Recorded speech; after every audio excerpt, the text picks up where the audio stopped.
like my future would be over before I had it.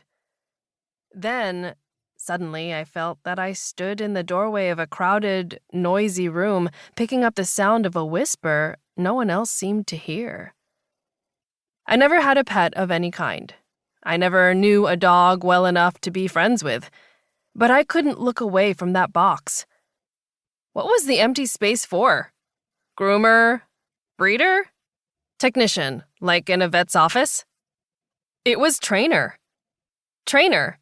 I had never in my life trained anyone or anything, not even a plant. I tried it out. Hi, I'm Evie. I'm becoming a trainer. Something was so physical about it, so real. A smile. No, not that kind of trainer. Not like what you do in a gym. And that was how it started. 3. It was late when I arrived. The village was deep in snow. The mountain was hidden in misty darkness, without a glimmer of light to show that the sanctuary was there. But I knew from their website what it was like. A sprawling, rugged, stone and wood lodge built 100 years ago as a ski resort. In one small photo, my favorite, a flagpole in the front yard had a dark square banner bearing the sanctuary's logo, an outline in white of a lightly spotted dog. The drawing was roughly done, and the dog was tilted upward, head high, front paw lifted, like he was walking around in just air. The inn at the foot of the mountain was beaming out lights. It had the frame of a chalet, 2 stories high and dark brown wooden.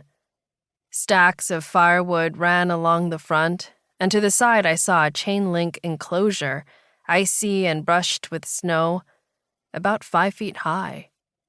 The space inside was large enough for a toddler's playground. That's what I thought it was. I went inside. Welcoming me was a wood stove, huge and black, churning out heat I could almost see in waves. Hi, I'm a new trainee in the dog training school, I said at the lobby desk. I start up there tomorrow. The first thing I had to do was find out the schedule for getting to the top. I'd read about the old gondola, still running after all these years, although no one had skied here for ages. I was excited about the ride, being up in the air. For the last 10 hours, I'd been stuck on things that kept moving too slowly. A taxi in city traffic, an Amtrak that was not an express, a bus to the village, another bus to the end of the lane where the inn was, then my own 2 feet, making sinkholes in deep, thick snow, which felt heavier than it was, because my backpack, brand new, an enormous one, a real trekker's, was driving me crazy. It felt light when I put it on my shoulders that morning. I'd sent most of my clothes ahead, care of the sanctuary, so I'd have room for all my new books, which I needed to keep secret. They were paperbacks, but still, I had to drag the pack the last few yards in the lane, drag it up the steps of the inn, drag it inside, trailing snow. Now it was sitting at my feet, maybe as a dog would, silent and well-behaved, indifferent to the snow that was melting and sliding off onto an old, worn carpet. Absurdly, I'd imagined some service.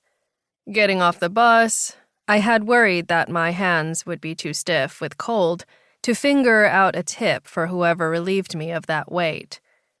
There hasn't been a gondola for years. It collapsed. They'll come get you. But on the web, the sleepy desk clerk interrupted me with a tight little shake of her head. She was a solid-looking woman of late middle age, as pale as if she hadn't been outdoors her whole life. But she seemed to be sturdy and fit, and I had the impression she was stern with all arrivers, and even sterner with herself. Her thick hair was exactly the color of broom straw, with a mix of gray. She wore it pulled back very tightly, and her broad face had a pinch to it, like the knot at the back of her neck caused her pain. But she didn't.